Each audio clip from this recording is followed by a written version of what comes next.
So good morning. It's the day one of my 5-day free spring health reset. Got it. Welcome to those of you who've done it before. Great for joining me again. It's always good to revisit this information. It's not new. Maybe it is new to a few of you because I don't do typical eat less, move more guidelines. I incorporate a lot more than that in my 5-day health free reset. Anyway, and in terms of coaching, I also offer circadian health. I do emotional healing, like releasing emotions from the body. We talk about breathing. We talk about resetting your nervous system, and so much more. So yes, welcome again to day one. So I am on 2 platforms here. So if I'm not looking at you, then that's why. But I am hoping to reach, you from all walks of life and all platforms, so that it's just easy for you to access this information and, improve your health, whatever that may be for you. You might want more routine in your life. You might want to, understand why the current guidelines for health aren't actually healing us. We're getting sicker by the minute. There's more medication prescribed daily, for statins, for blood pressure, for diabetes. It's like ADHD, depression. It's endless, the amount of medication that we are being prescribed on a daily basis. And, it's only a temporary relief, if it's a temporary solution, if that. I wouldn't say solution. It might give you some sort of, rest from the acuteness of it, but essentially it won't heal it. So it's fully up to you becoming aware and understanding how your body needs to come back to nature. It needs to come back to the basics. And if you stop and take a minute to listen to what your body is saying to you, you will find health. And I'm not going to say it's easy, and I mean, it can be easy. It sounds easy, all of this information, but it's implementing, and it's understanding why you can't follow through. You try something, we start really motivated and excited, and then the willpower, we don't have. That's not an endless amount of energy for us.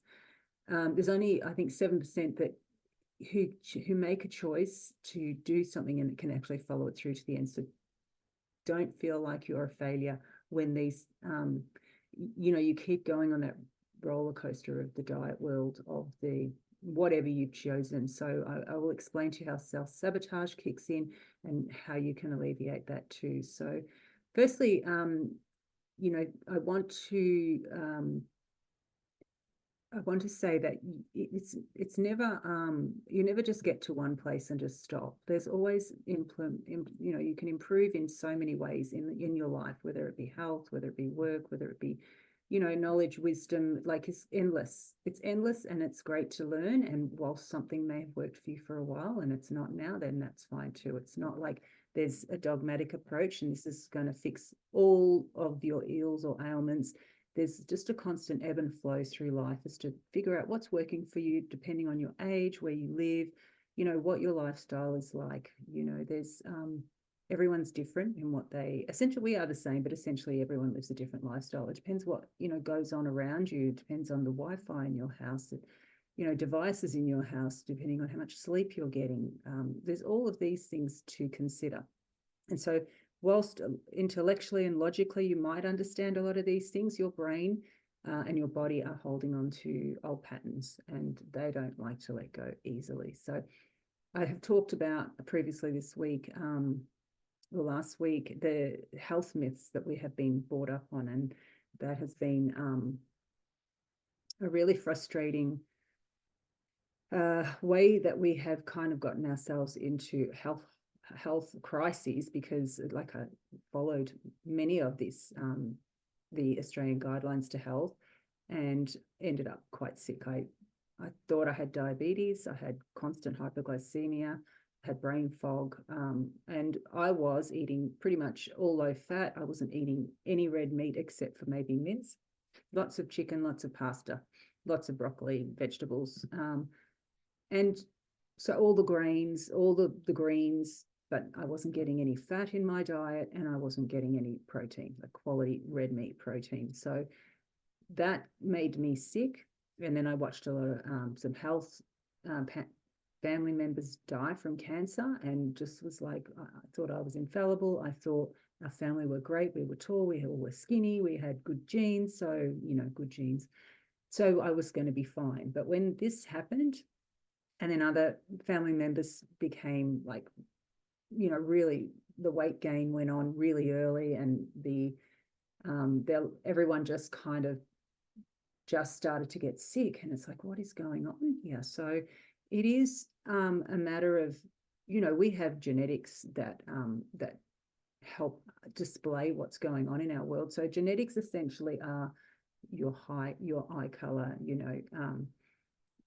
mannerisms that you do have, but generally the rest will be your lifestyle, and it is a genetic display. So you won't say that diabetes runs in the family, or heart runs in the family, or like this is common in our family. What is common is the lifestyle, is the beliefs that you have as family, that's just your lot in life. And I'm here to tell you that is not the case.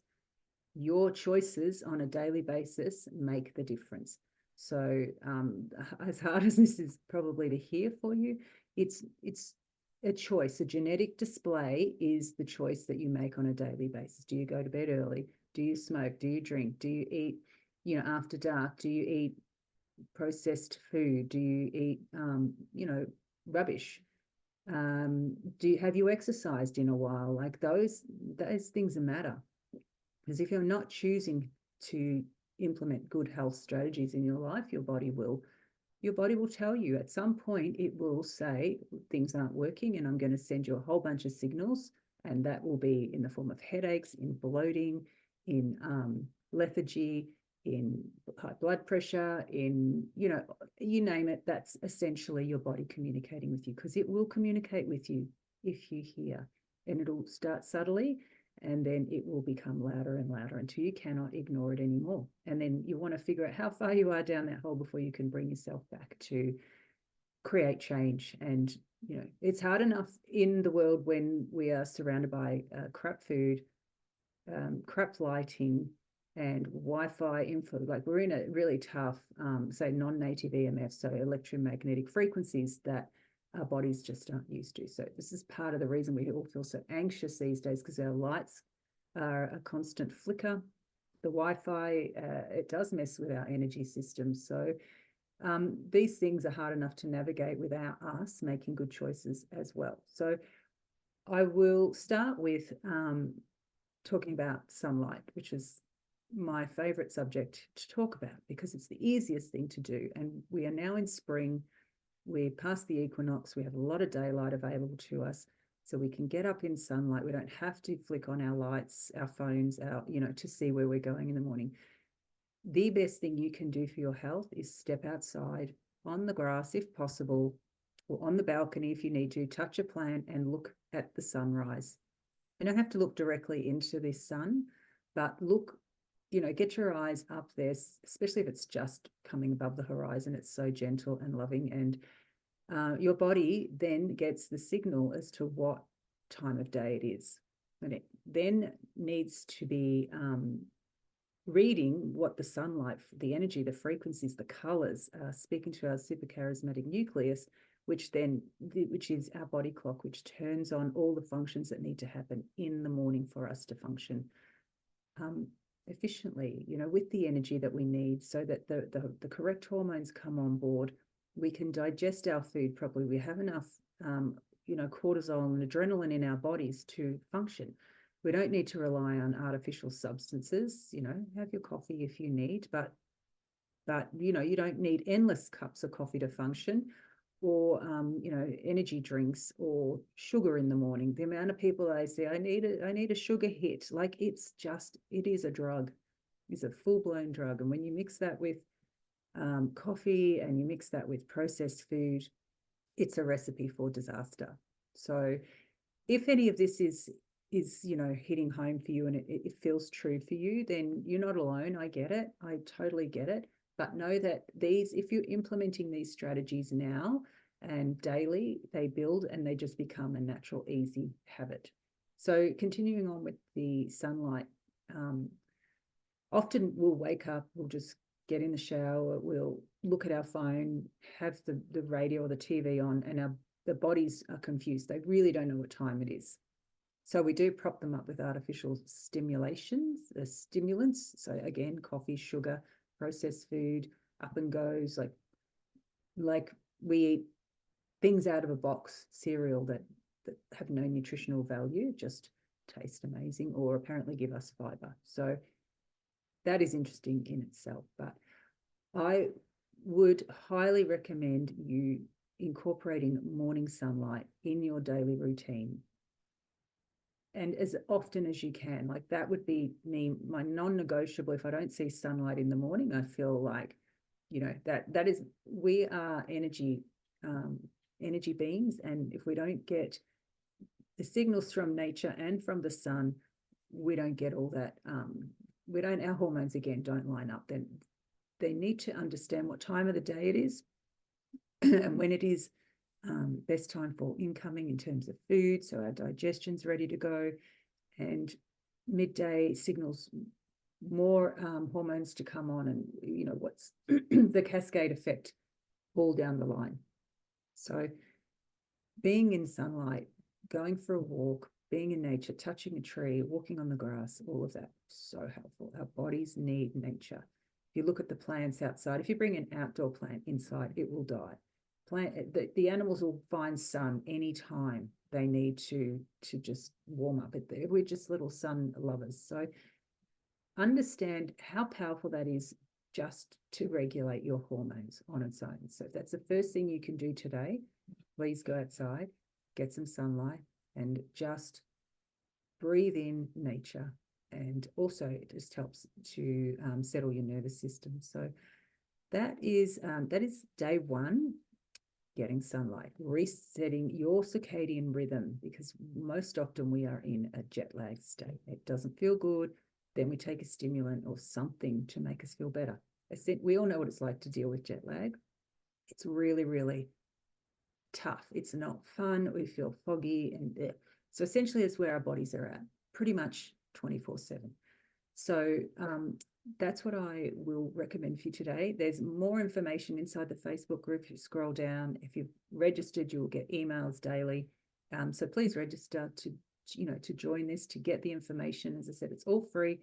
There's so much in this that is basic and easy to help reset your health, to reset your vitality, your energy, motivation, just to feel good, to not have aches and pains in the body, not rely on, all the information coming out about Tylenol and vaccines and, statins, the side effects, all of the things that we think are going to help us will have long-term side effects. So that's where I will leave it today. So thanks for watching, Alison. I will be back tomorrow. As I said, if you want more information, jump inside the Facebook group if you're not already, and you will receive, if you've registered, you will receive the emails. So yeah, have a fabulous day, and I will see you tomorrow.